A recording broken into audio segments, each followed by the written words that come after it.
বলিউডে তামান্না ভাটিয়াকে নিয়ে উত্তেজনা একটু বেশি বলা চলে। সম্প্রতি রেইড ট্যুর ঝলমলে আইটেম গানের নজর কাড়ার পর জানা গেছে তিনি আনিস বাজমির নো এন্ট্রি 2-তে মুখ্য ভূমিকায় চুক্তিবদ্ধ হয়েছেন। এবার জানা গেল তামান্না চুক্তিবদ্ধ হয়েছেন রোহিত শেট্টির পরিচালনায় একটি বায়োপিক অ্যাকশন ফিল্মে। এই ছবিতে মুম্বাই পুলিশের প্রাক্তন কমিশনার রাকেশ মারিয়ার চরিত্রে অভিনয় করছেন জন আব্রাহাম এবং তার স্ত্রী প্রীতি মারিয়ার ভূমিকায় থাকছেন তামান্না। ছবিটি রাকেশ মারিয়ার আত্মজীবনী লেট মি সে ইট নাও এর উপর ভিত্তি করে তৈরি। এই ছবি তামান্না ও জন আব্রাহামের দ্বিতীয় কাজ।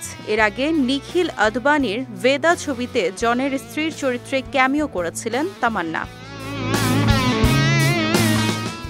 রোহিত শেট্টি এর আগেও পুলিশ চরিত্র নিয়েই কাজ করেছেন, কিন্তু এই প্রথম তিনি বাস্তব জীবনের ঘটনা নিয়ে ছবি করছেন।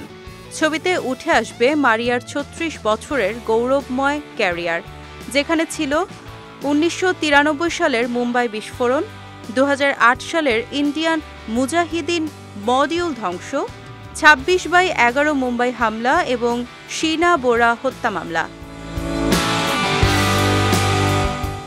ছবির শুটিং শুরু হয়েছে মুম্বাইতে, চলবে শহরের ৪০টি জায়গায়। নির্মাতা পরিকল্পনা করছেন আগস্টের মধ্যে শুটিং শেষ করে ২০২৬ সালের শুরুতে ছবি মুক্তি দেওয়ার। ছবির অফিসিয়াল ঘোষণা খুব শিগগিরই আসছে বলে জানা গেছে।